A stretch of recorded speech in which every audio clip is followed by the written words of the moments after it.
नमस्कार, सगरमाथा प्राइम समाचारमा स्वागत छ। म प्रसन्न ढुङ्गाना।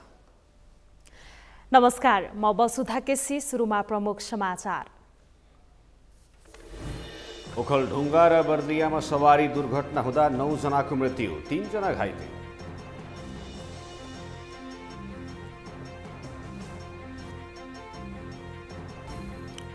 मुलुकमा द्वन्द्व मच्काउनेहरूलाई परास्त गरिएको प्रधानमन्त्री ओलीको भनाई। अहिलेको व्यवस्था नै परिवर्तन गराउन केही समूह उद्धत भएको प्रचण्डको आरोप।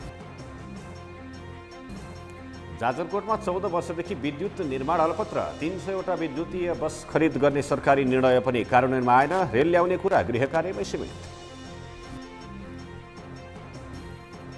होन्डुरस, निकारागुआ र एल साल्भाडोरमा आर्थिक सहायता नदिने अमेरिकाको घोषणा। ती मुलुकले आप्रवासीलाई अमेरिका पठाउने भूमिका खेलेको आरोप। र आइपिएल क्रिकेटमा सनराइजर्स हैदराबाद र रोयल च्यालेन्जर्स बेङ्गलोर बीच प्रतिस्पर्धा जारी। सनराइजर्सबाट 232 रनको चुनौती पेश।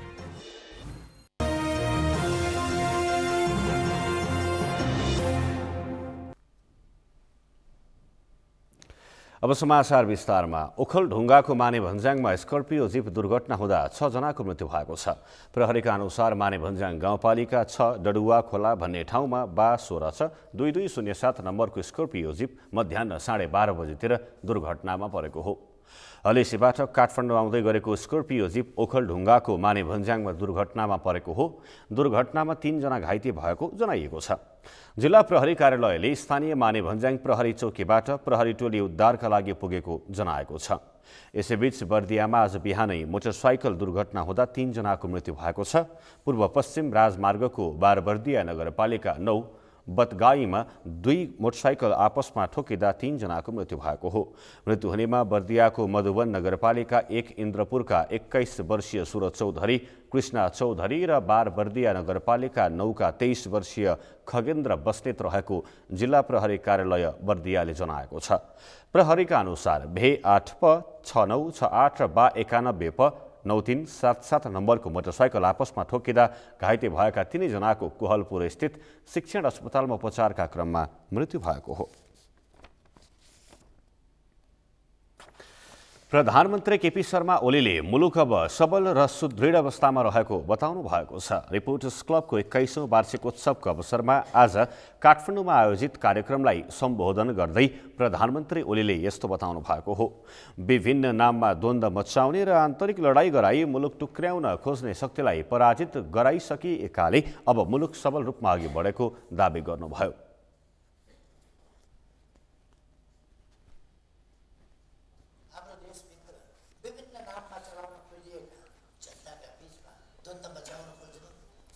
फाटो लगाउन खोज्ने र आन्तरिक लडाईँ लड्न चाहिँदैन। जातका नाममा, भूगोलका नाममा, भाषाका नाममा, अनेक नाममा हामीले लडाउन खोज्ने प्रयासहरूलाई हामीले पराजित गरेका छौँ। भूगोलका नाममा पृथकताका सोचहरू, प्रयासहरू, तिनीहरूलाई हामीले अन्त्य गरेका छौँ र देश अब पृथकतावाद नभएको, टुक्र्याउनुपर्छ भन्ने माग नरहेको एउटा सबल सुदृढ अवस्थामा भएको छ। अब हाम्रा विकासका प्रयास एकजुटताका साथ अगाडि बढेका छन्।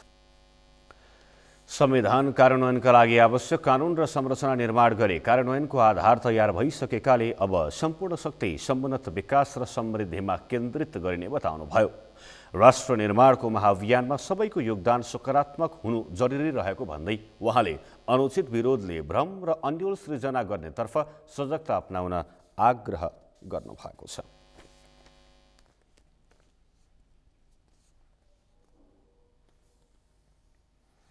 पार्टी एकता भई नेकपा बनेको 11 महिना हुनै लाग्दा समेत सरकारको नेतृत्वकर्ता दल नेपाल कम्युनिस्ट पार्टी नेकपाले आफ्ना सांसदहरूसँग फरक लिभिङ काटिरहेको छ।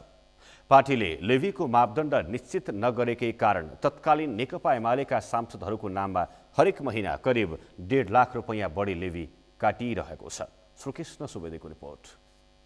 तत्कालीन नेकपा एमाले र नेकपा माओवादी केन्द्रबीच पार्टी एकता भई नेपाल कम्युनिस्ट पार्टी नेकपा गठन भएको 10 महिना बढी समय भइसकेको छ। तर सांसदहरूमाथि भने दोहोरो मापदण्ड कायमै छ। पार्टी नेतृत्व जिम्मेवार नबनेकै कारण सांसदहरूले हरेक महिना पार्टीलाई बुझाउने लेबीमा समेत एकरूपता छैन। तत्कालीन नेकपा एमालेका सांसदहरूले प्रत्येक महिना 13,000 र तत्कालीन नेकपा माओवादी केन्द्रबाट निर्वाचित सांसदहरूले 12,000 लेबी बुझाइरहेका छन्।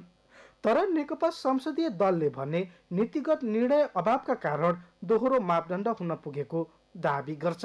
अब मिलाउनु पर्यो भन्ने पहिलेबाटै कुरा चलिरहेकै छ। नेताहरूले भन्ने बित्तिकै अब तुरुन्तै 1-2 दिनमा भइहाल्छ। दल नेताहरूले त सिफारिस गर्ने कुरा हो, सुझाव पठाउने कुरा हो। अब उहाँहरूले चाहिँ निर्णय गरेपछि त सो त भइहाल्छ। त्यसो भए पार्टी एकता भएको यतिका समयसम्म पनि नीतिगत निर्णय किन हुन सकेन त? नेताहरूले अब अध्यक्ष 2 जना अध्यक्षले निर्णय गर्नु पर्यो। यस्तो टाइममा त 2 जना अध्यक्षको निर्णयको धेरै महत्त्व रहन्छ नि त। उहाँहरूले निर्णय गरेपछि क्षणभरमै भइहाल्छ। निर्णय गर्न चाहिँ अब उहाँहरूले गरिहाल्नुहुन्छ भन्ने लाग्छ। ढिलो चाँडो गर्नुहुन्छ। नेकपा एमाले र नेकपा माओवादी केन्द्रबीच एकीकरण भई नेपाल कम्युनिस्ट पार्टी नेकपाका सांसदहरू सङ्घीय संसदमा मिसिएर बस्छन्। तर पार्टी एकता पूर्व नै तत्कालीन एमाले प्रति महिना प्रति सांसद 13,000 र माओवादी केन्द्रले 12,000 का दरले लेबी काट्ने निर्णय सङ्घीय संसद सचिवालयमा पठाएका थिए। त्यही निर्णय अनुसार अहिले पनि सचिवालयले फरक पुरानै पार्टीको खातामा लेबी काटेर पठाउने गर्छ। प्रतिनिधि सभा र राष्ट्रिय सभा गरी एमाले तर्फका 148 र माओवादीका 65 सांसद छन्। ती दुवै मिल्दा नेकपाका 213 सांसद छन्। संसदीय दल एउटै, संसदीय दलको नेता एउटै, मुख्य सचेतक र सचेतक पनि एउटै हुँदा समेत सांसदहरूमाथि दोहोरो व्यवहार अन्त्य नहुनु दुःखद रहेको सांसदहरूको गुनासो छ। सगरमाथा टेलिभिजनका लागि क्यामेरा पर्सन सुरेन्द्र राउतका साथ श्रीकृष्ण सुवेदी, काठमाडौँ। प्रतिनिधि सभा अन्तर्गतको विकास तथा प्रविधि समितिले स्मार्ट सिटी र नयाँ सहरहरूको एकीकृत मापदण्ड बनाई काम अघि बढाउन सरकारलाई निर्देशन दिएको छ। सिंहदरबारमा आज बसेको समिति बैठकले हिमाल, पहाड र तराईमा निर्माण हुने स्मार्ट सिटी र नयाँ सहरहरूको एकीकृत मापदण्ड बनाई शहरी विकास मन्त्रालयले तयार पारेको सूचाङ्कहरू समेत समावेश गरी काम अघि बढाउन शहरी विकास मन्त्रालयलाई निर्देशन दिएको हो। बैठकले हाल अध्ययन भई काम सुरु भइरहेका नयाँ सहर र स्मार्ट सिटीहरूको काम प्राथमिकताका आधारमा अघि बढाउन शहरी विकास मन्त्रालयलाई निर्देशन पनि दिएको छ।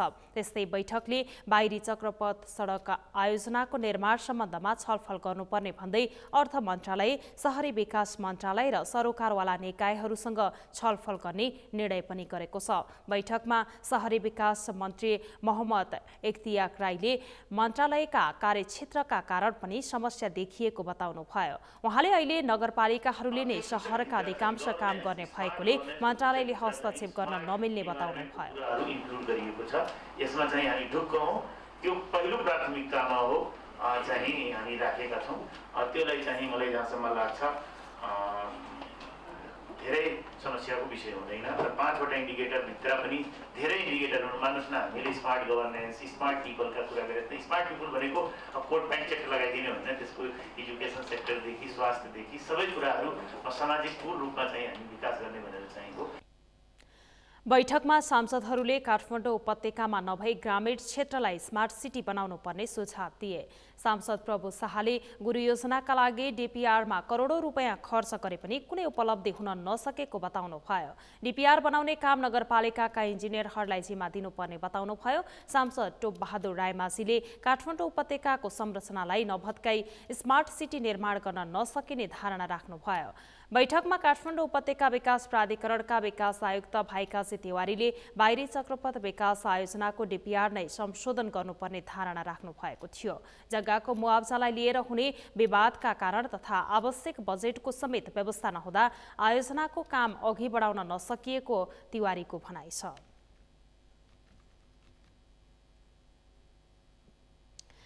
प्रमुख प्रतिपक्षी नेपाली कांग्रेसको आग्रहमा संसदीय सुनवाई समितिको बैठक 2 दिनपछि सारिएको छ। सिंहदरबारमा आइतबार बसेको बैठकमा कांग्रेसका सांसदहरूले केही दिन बैठक सार्न आग्रह गरेपछि बैठक मंगलबार दिउँसो 2 बजेका लागि सारिएको हो।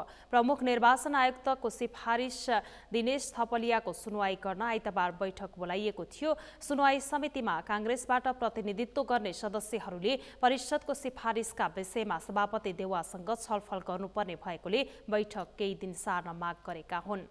समितिका सभापति लक्ष्मणलाल कणले अघिल्लो पटक प्रतिपक्षले बहिष्कार गर्नु दुःखद भएको भन्दै यसपटक कांग्रेसका सांसदहरूको माग अनुसार नै बैठक पछि सारिएको जानकारी दिनुभयो। प्रक्रियामा जानुभन्दा पूर्व नै अहिले कन्सल्टेसनको समय दिनुहोस्। दुईटैमा कन्सल्टेसनको समय अलिकति मैले पनि 13 गते प्राप्त भयो भने 13 या 14 गते मलाई खबर 14 गते अब 15 गते बैठक बोलाउन सक्यो तर गरिन किनभने संसद छैन अलिकति समय लिएर बैठक बोलाउनु त्यसकारण 13 12 एकचोटि 18 मा प्रमुख प्रतिपक्षी दलका नेताको अनुपस्थितिमा बसेको संवैधानिक परिषदको चैत्र 11 गतेको बैठकले प्रमुख निर्वाचन आयुक्तमा संघीय मामिला तथा सामान्य प्रशासन मन्त्रालयका सचिव थपलियालाई सिफारिस गर्ने निर्णय गरेको थियो।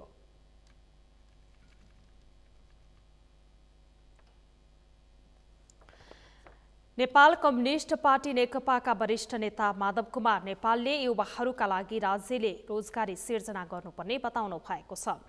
काठमाडौँमा आज सरोकार समाज नेपालले गरेको अभिमुखीकरण कार्यक्रममा नेता नेपालले राज्यले आफ्ना देशका युवाहरूलाई रोजगारीका लागि योग्य बनाउने किसिमको काम गर्नुपर्ने बताउनु भयो। उहाँले प्रतिभाहरूको खोजी गर्दै आवश्यकता अनुसारको क्षेत्रमा परिचालन गर्नुपर्नेमा पनि जोड दिनुभयो।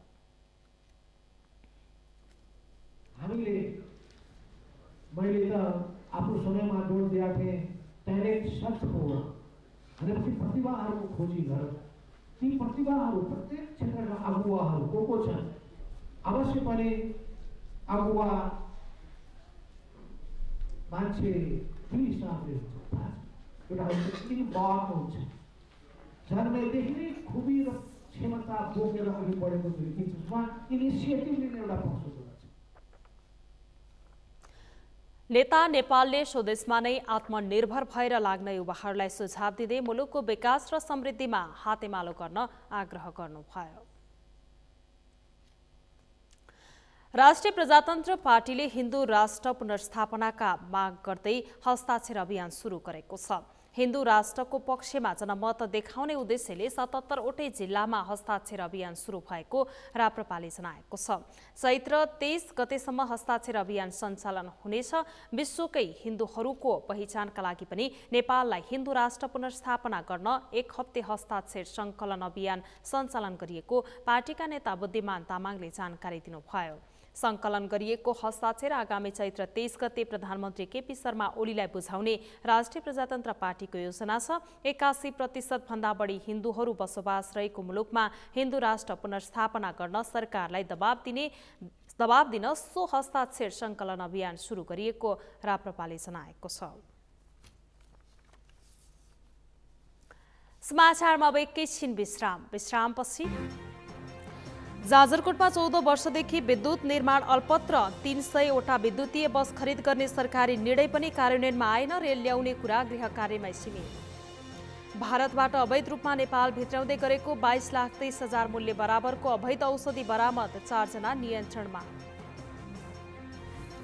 र भाडा वृद्धिको माग गर्दै ट्याक्सी चालकहरू 3 महिनादेखि आन्दोलित, तत्काल माग सुनवाई नहुने यातायात व्यवस्था विभागको भनाई।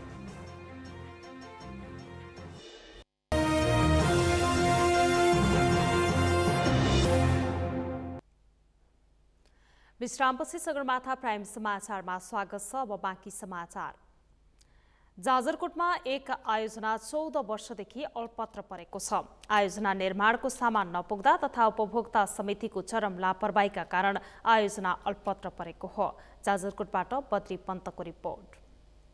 जाजरकोटको कुसे गाउँपालिका 4 तम्तीमा निर्माणाधीन 36 किलोवाट क्षमताको तिलिङ्गे खोला लघु जलविद्युत आयोजना निर्माण अल्पत्र परेको छ।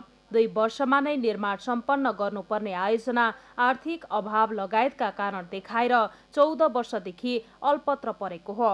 आयोजना अल्पत्र पर्दा साबिकको 48, 7, 8 र 9 वडाका 355 घर परिवारको बिजुली बत्ती बाल्ने सपना पूरा हुन सकेको छैन।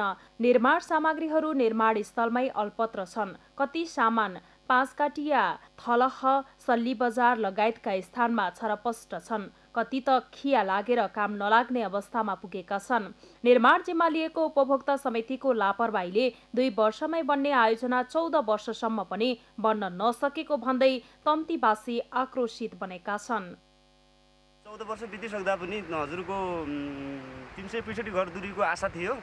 अब हामीले बत्ती बाल्न पाउनुपर्छ, बत्ती बल्छ भनेर तपाईँ 95% काम चाहिँ सकिँदा पनि तपाईँको उपभोक्ता समितिको बिचमा हजुरको 2 जना अथवा 3 जना उपभोक्ता समितिको म्यान पदाधिकारीहरूको एक आपसमा हजुरको मिलेमतो नभएर अब सल्ली बजारमा तपाईँको खोलामा पोलहरू खाली त्यहाँ पुल बनाएर राखियो। निकायले पनि नहेरेको र राज्य पक्षबाट पनि यो तिलिङ्गे जलविद्युतको त्यति लापरवाही देखेको कारणले अब हाम्रो भनाइ यहीँ टुङ्ग्याउँछ। विद्युत अब बल्छ भन्ने आशमा हामी हुँदै पनि र जनताले फेरि कम नगरे पनि होइन, कम गर्दै र गरेको पैसा पनि नपाउने र यो अब बल्छ त भनेर ढुक्कै भएपछि पनि फेरि पनि नबल्ने, त लास पनि मान्नुपर्ने, अहिलेसम्म केही गर्नुपर्ने हो र गरेका छैनन्।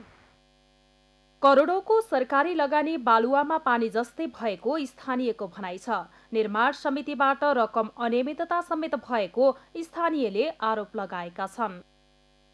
तपाईको 1-2 जनाले निकासा गरेको सहित मैले फेला पारेको छु। हाम्रो यो विद्युत आयोजनाको खातामा पैसा छैन। यसको लागि तत्काल तपाईको के अरे दिलीपसँग कुरा गरेर दिलीपलाई या रणवास अध्यक्षलाई यी दुईटालाई सहमति गराएर तुरन्त कार्य गर्नुपर्ने आवश्यक छ। आयोजना निर्माण समितिका अध्यक्ष रणबहादुर शाहीले मानासोलो एनर्जी कम्पनी काठमाडौँले रकम लिइसकेर पनि सामान नदिएकोले समस्या भएको जनाए। ट्रान्सफर्मर, पेनिस्टेक, पाइप लगायतका केही सामान नदिँदा विद्युत आयोजना अल्पत्र परेको उनको भनाइ छ। आयोजना निर्माणमा भौगोलिक विकटता, लागत अनुसारको रकमको अभाव भएकोले पनि आयोजना पूरा गर्न नसकिएको उनको भनाइ छ। गाउँपालिकाले पनि यो वर्षको बजेट फर्काएको छ। बजेटबाट बजेट 60 लाख रुपियाँ बजेट छ, वैकल्पिक ऊर्जामा 60 लाख बजेट छ। सामान दिएमा हामी यही आर्थिक वर्षभित्र बाल्ने भन्ने कुरा हो। सामानको लागि अब हाम्रो छलफल भइरहेको छ।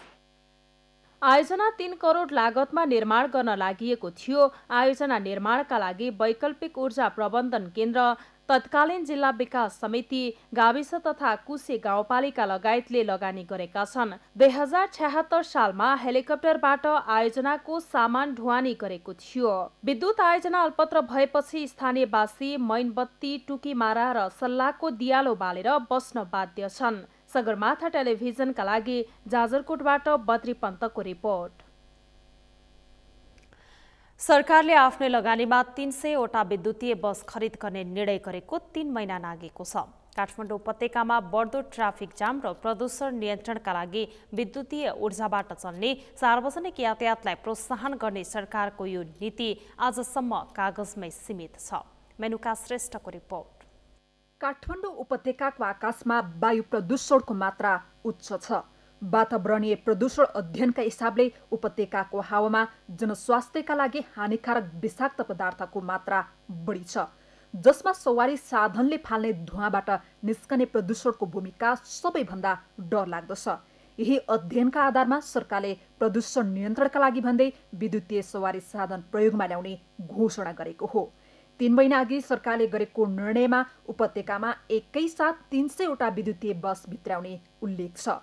सरकारले यही जिम्मेवारी पूरा गर्न भौतिक पूर्वाधार तथा यातायात मन्त्रालय अन्तर्गत यातायात प्राधिकरण गठन गरेको छ, तर आजसम्म प्राधिकरणले विद्युतीय बस किन्ने प्रक्रिया नै सुरु गरेको छैन। नेपाल सरकारले 300 वटा बस खरिद गर्ने भनेर निर्णय गरिसकेको अवस्था हो र त्यो विषयमा मन्त्रालयले एकजना सहसचिवको संयोजकत्वमा त्यस्ता बसहरूको स्पेसिफिकेसनहरू तयार गर्ने उहाँको एउटा कमिटी छ। त्यो कमिटीमा चाहिँ स्पेसिफिकेसनहरू तयार गर्ने, कस्तो चाहिँ खालको बसहरू ल्याउने, त्यो विषयमा चाहिँ अहिले अन्तिम चरणमा उहाँहरू पुगेको अवस्था मैले थाहा पाएको छु। यसको लागतहरू चाहिँ कति थियो? त्यो सबै त्यो स्पेसिफिकेसन तयार गरिसकेपछि अनि त्यसपछि मात्रै हामी त्यो कुराहरू यहाँहरूसँग सेयर गर्छौँ। वायु प्रदूषणमा सवारी साधनको भूमिका निरुत्साहित गर्न यसअघि नै साझा यातायात र लुम्बिनी विकास कोषले भित्राएको 5 वटा विद्युतीय बस पनि आवश्यक पूर्वाधार अभावका कारण थन्क्याएर राखिएको छ। लुम्बिनी क्षेत्रमा गुडाउने भन्दै ल्याइएको विद्युतीय बस गत कार्तिक 6 गते उद्घाटन गरेर प्रधानमन्त्री लगायतका पदाधिकारी त्यही बसमा चढेर सिंहदरबार गएका थिए। त्यसपछि यो बस कहिले चलेन। विज्ञहरूका अनुसार डिजेल तथा पेट्रोलबाट चल्ने गाडीको तुलनामा वातावरण मैत्री विद्युतीय सवारीले वायु र ध्वनि प्रदूषण निकै कम गर्छ। जुन इलेक्ट्रोनिकबाट चाहिँ कुद्ने बसहरू छ नियमित रूपमा सञ्चालन भयो भने यो एउटा चाहिँ संविधानले चाहिँ जुन परिकल्पना गरेको छ स्वच्छ वातावरण त्यो पनि पूर्ति हुन्छ र यहाँ बस्ने व्यक्तिहरूलाई स्वास्थ्यमा चाहिँ असर पर्दैन। त्यसकारणले गर्दाखेरि जुन अहिले चाहिँ विद्युतीय बसहरू सञ्चालन गर्ने भनेको छ यो एउटा चाहिँ के हो भन्दाखेरि सरकारको राम्रो पक्ष हो। अध्ययन अनुसार हाल पेट्रोल र डिजेलबाट चल्ने गाडीले फाल्ने धुवाँ तथा अन्य प्रदूषणका कारण मानव शरीरमा 20 गुणा बढी कार्बन मोनोअक्साइड प्रवेश हुन्छ, जसबाट मानव स्वास्थ्य सम्बन्धी नयाँ जोखिम निम्तिरहेको छ। सवारी साधनबाट हुने प्रदूषणकै कारण मानिसको औसत आयुको 10 वर्ष घट्ने अध्ययनले देखाएको छ, जसको निराकरण विद्युतीय उपकरण तथा विद्युतीय प्रविधिको प्रयोगबाट मात्र सम्भव हुन्छ। तर ठूला योजना सार्वजनिक गर्ने सरकारले यो बीचमा विद्युतीय बसको दिगोपनका लागि अत्यावश्यक पूर्वाधारसम्म बनाएको छैन। बस गुड्ने रुटमा चार्जिङ सेन्टर, मर्मत केन्द्र तथा दक्ष प्राविधिक यसका न्यूनतम शर्त हुन्। सगरमाथा टेलिभिजनका लागि क्यामेरामा विकल श्रेष्ठ र अजय हाकाजुका साथमा मेनुका श्रेष्ठ, काठमाडौँ। नेपालमा रेलमार्गको विकास तथा विस्तार गर्ने उद्देश्यले रेल विभाग स्थापना भएको आधा दशक नागिसकेको छ, तर विभागले देखिने गरी काम गर्न सकेको छैन। रेल विभागले पूर्व पश्चिम रेल, चीन र भारतसँगको रेल सञ्जाल र जयनगर बर्दिवास रेल सेवाका लागि प्रशस्तै गृह कार्य भइरहेको जनाएको छ। शान्ता दनुवारको रिपोर्ट। पहिलो पटक प्रधानमन्त्रीका रूपमा चीन भ्रमणमा गएका केपी शर्मा ओलीले अभियानकै रूपमा घोषणा गरेको रेल सपना अहिलेसम्म कागजमै सीमित छ। त्यतिबेला नेपाल र चीनबीच रेलमार्ग सहित यातायात र पारवहन लगायतका महत्त्वपूर्ण मुद्दामा सम्झौता भएको थियो, तर अहिलेसम्म सामान्य प्रारम्भिक अध्ययन गर्ने बाहेकको काम भएको छैन। रेल विभागका अनुसार अहिले पूर्व पश्चिम रेलमार्गको काम भइरहेको छ। केही भागमा नेपाल सरकार आफैले लगानी गरिरहेको र भारतको सहयोगमा 5 क्रस बोर्डर रेल कनेक्टिभिटीको काम अघि बढेको विभागले जनाएको छ, जस अनुसार जनकपुर र विराटनगरमा रेलमार्ग निर्माणको काम भइरहेको छ र 3 महिनाभित्र यो खण्डमा रेल सञ्चालनमा आउनेछ। इन्डो नेपाल क्रस बोर्डर रेलवेको चाहिँ 5 वटा नाकाकोमा चाहिँ रेलमार्ग विस्तार गर्नको लागि नेपाल तथा भारत सरकार बीच सम्झौता भएको हो। त्यो भनेको पूर्वदेखि भन्दाखेरि चाहिँ तपाईको भारतको न्यू जलपाइगुडीबाट हाम्रो काकटभिट्टासम्म, त्यसै गरी जोगबनीबाट विराटनगर, यो जयनगरबाट बर्दिवास र चौथोमा चाहिँ हाम्रो यो नौतन्वा भैरवा र पाँचौँमा चाहिँ उता इन्डियाको नेपालगञ्ज रोडदेखि हाम्रो नेपालगञ्जसम्म। अब यसमध्ये यी 5 वटा मध्ये चाहिँ अहिले 2 स्थानमा चाहिँ रेलमार्ग निर्माणको काम जारी छ। अहिले अब एग्रिमेन्ट भएपछि उहाँहरूको चाहिँ नि कन्डिसन अनुसार चाहिँ नि 3 महिना वा त्योभन्दा अगाडि चाहिँ हामीलाई रेलगाडी उपलब्ध हुन्छ। विज्ञहरूले पेश गरेको प्रारम्भिक अध्ययन प्रतिवेदन अनुसार भौगोलिक जटिलताका हिसाबले नेपालमा रेलमार्ग धेरै घुम्ती हुन्छन्। यस्तो रेलमार्गमा दुर्घटनाको जोखिम र लगानी बढी हुने विज्ञहरूको सुझाव छ। आफ्नै सामर्थ्यमा यति ठूलो योजनालाई नेपालले कार्यान्वयन गर्ने गरी लागत व्यवस्थापन र दक्ष जनशक्तिको संयोजन नेपालका लागि मूल समस्या हो। गएका केही वर्षदेखि हाम्रो सरकारी संयन्त्रको ध्यान त्यति पुग्न गएको छैन र खालि प्रधानमन्त्री मन्त्री स्तरका खालि भाषणबाजी मात्रै हुने हो कि भन्ने एउटा देखिएको छ। त्यसैले त्यो तयारी नभइकन यो हाम्रो देशको यातायात विकासको लागि उपयुक्त प्रविधि हुँदाहुँदै पनि यस्ता आधारभूत तयारीहरू खास गरी सरकारी तवरबाट निजी क्षेत्रै पनि प्राज्ञिक तहमा यो भएनन् भने फेरि यो खालि चाहिँ कुरामा मात्रै सीमित हुनेछ। बढ्दो शहरीकरण, इन्धनजन्य प्रदूषण नियन्त्रण तथा शहर व्यवस्थापनका लागि अत्यन्तै महत्त्वपूर्ण बने ठानिएको रेल सेवा काठमाडौँ उपत्यकाभित्र सञ्चालनमा ल्याउने विषयमा पनि चिनिया प्राविधिकहरूले अध्ययन गरिरहेको रेल विभागको दाबी छ। तर अहिलेसम्म काठमाडौँ उपत्यकामा मेट्रो रेल, मोनोरेल अथवा कस्तो प्रविधिको रेल सञ्चालन गर्ने भन्नेमा रेल विभाग, महानगरपालिका, उपत्यका विकास प्राधिकरणका बीचमै मत एकता छैन। सगरमाथा टेलिभिजनका लागि क्यामेरा पर्सन सङ्गम कोइरालाका साथ शान्ता दनुवार, काठमाडौँ। भारतबाट अवैध रूपमा नेपाल भित्र्याउँदै गरेको अवस्थामा 22,30,000 मूल्य बराबरको औषधि प्रहरीले झापामा बरामद गरेको छ। झापाको दक्षिणी सीमावर्ती गाउँपालिका कच्छन कवल 1 स्थित अस्थायी प्रहरी चौकीबाट खटिएको प्रहरी टोलीले मोटरसाइकल र मारुति भ्यानबाट औषधिसहित 4 जनालाई प्रहरीले नियन्त्रणमा लिएको हो। बरामद भएका औषधिमा बेस्ट्रिम आयल, ओलिस्ट्यान्ट क्याप्सुल, लिमिस्ट नसल स्प्रे, केयर प्रोस्ट, अमाग्रा, जुरिग 80, फोर्डम र पी4 रहेका छन्। औषधिसहित प्रहरीले बारादशी गाउँपालिका 4 का 24 वर्षीय समधान हुसेन, 22 वर्षीय तियाज आलम, 28 वर्षीय ताहिर आलम र भारतको दिल्ली स्थित जङ्गपुरी घर भई काठमाडौँको जोरपाटी बस्ने 32 वर्षीय फुन्चोक लामालाई पक्राउ गरेको छ। लामा नै औषधिको मुख्य कारोबारी रहेको प्रहरीको दाबी छ। बिहार 37 केजी 1440 नम्बरको भारतीय मोटरसाइकल र नेपालकै मे 14063 नम्बरको मारुति भ्यानमा लुकाएर 14 कार्टुन औषधि ल्याएको प्रहरीले जनाएको छ। अवैध रूपमा भित्रिएको औषधि कुटी प्रहरी चौकीले नियन्त्रणमा लिने क्रममा ल्याएको छ। बरामद गरेर व्यक्ति औषधि बरामद र मानिस नियन्त्रण 4 जना लिएको छ। बरामद गरिएको औषधि, पक्राउ परेका 4 व्यक्ति र औषधि ल्याउन प्रयोग गरिएका 2वटै साधनलाई औषधि व्यवस्था विभाग विराटनगरमा बुझाइने प्रहरीले जनाएको छ।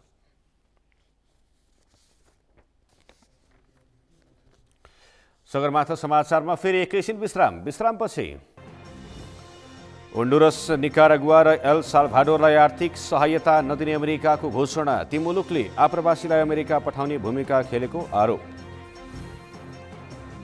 र आइपिएल क्रिकेटमा सनराइजर्स हैदराबाद र रोयल च्यालेन्जर्स बेङ्गलोर बीच प्रतिस्पर्धा जारी। सनराइजर्सबाट 232 रनको चुनौती पेश।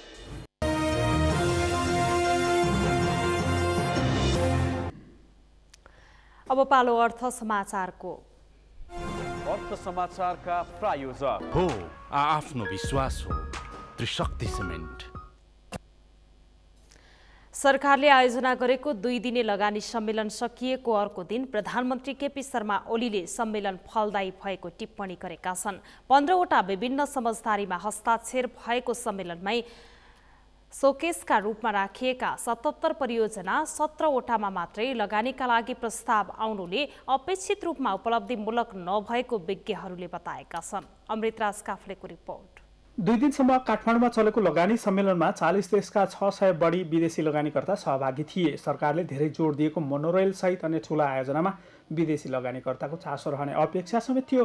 त्यसबाहेक माथिल्लो सेती लगायतका ठूला जलविद्युत परियोजनामा लगानी आउन सक्ने आकलन समेत गरिएको थियो। तर सम्मेलनका क्रममा अरुण तेस्रो परियोजना र माथिल्लो त्रिशुली परियोजनाको लगानीको स्रोत जुटाउनेदेखि 15 वटा विभिन्न समझदारी पत्रमा हस्ताक्षर भयो। प्रधानमन्त्री केपी शर्मा ओलीले सम्मेलन सकिएको अर्को दिन सम्मेलन फलदायी भएको टिप्पणी गरेका छन्।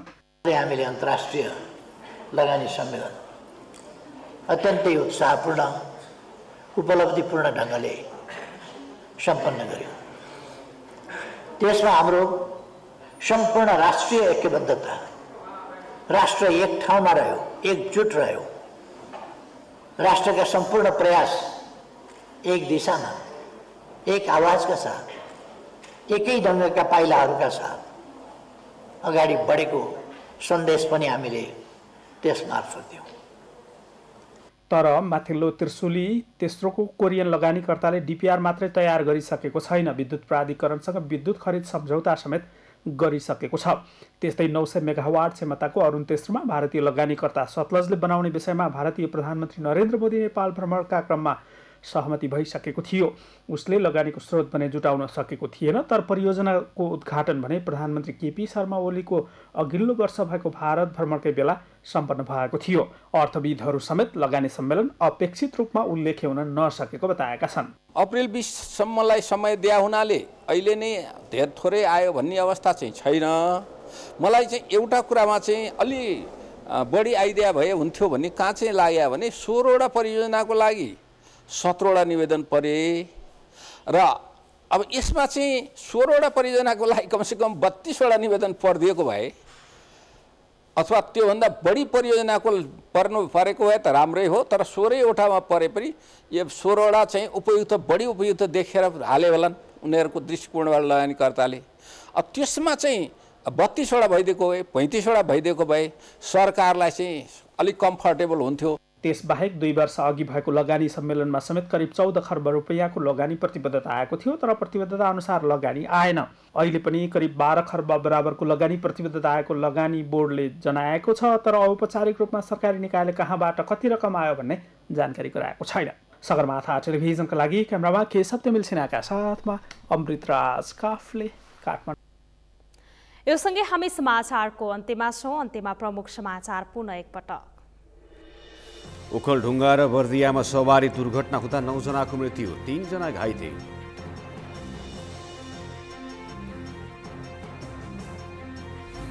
मुलुकमा द्वन्द्व मस्काउनेहरूलाई परास्त गरिएको प्रधानमन्त्री ओलीको भनाई। अहिलेको व्यवस्था नै परिवर्तन गराउन केही समूह उद्धत भएको प्रचण्डको आरोप। जाजरकोटमा 14 वर्षदेखि विद्युत निर्माण अलपत्र, 300 वटा विद्युतीय बस खरिद गर्ने सरकारी निर्णय पनि कार्यान्वयनमा आएन। रेल ल्याउने कुरा गृह कार्यमा सीमित। होन्डुरस, निकारागुआ र एल साल्भाडोरलाई आर्थिक सहायता नदिने अमेरिकाको घोषणा। ती मुलुकले आप्रवासीलाई अमेरिका पठाउने भूमिका खेलेको आरोप। र आइपिएल क्रिकेटमा सनराइजर्स हैदराबाद र रोयल च्यालेन्जर्स बेंगलोर बीच प्रतिस्पर्धा जारी। सनराइजर्सबाट 232 रनको चुनौती पेश।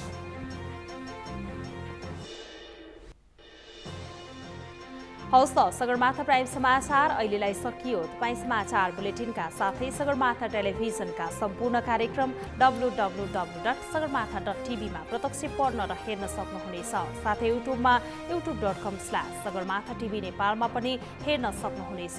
मोबाइलमा प्ले स्टोर तथा एप स्टोरमा गई सगरमाथा टिभी एप डाउनलोड गरेर पनि हामीलाई प्रत्यक्ष हेर्न सक्नुहुनेछ। साथै तपाईँ हामीलाई फेसबुकमा facebook.com/stv नेपालमा फलो गर्न सक्नुहुनेछ। समाचारको शिखर, नेपालको गौरव, नेपालको पहिलो न्युज च्यानल सगरमाथा टेलिभिजन हेर्दै गर्नुहोला। नमस्कार। नमस्कार।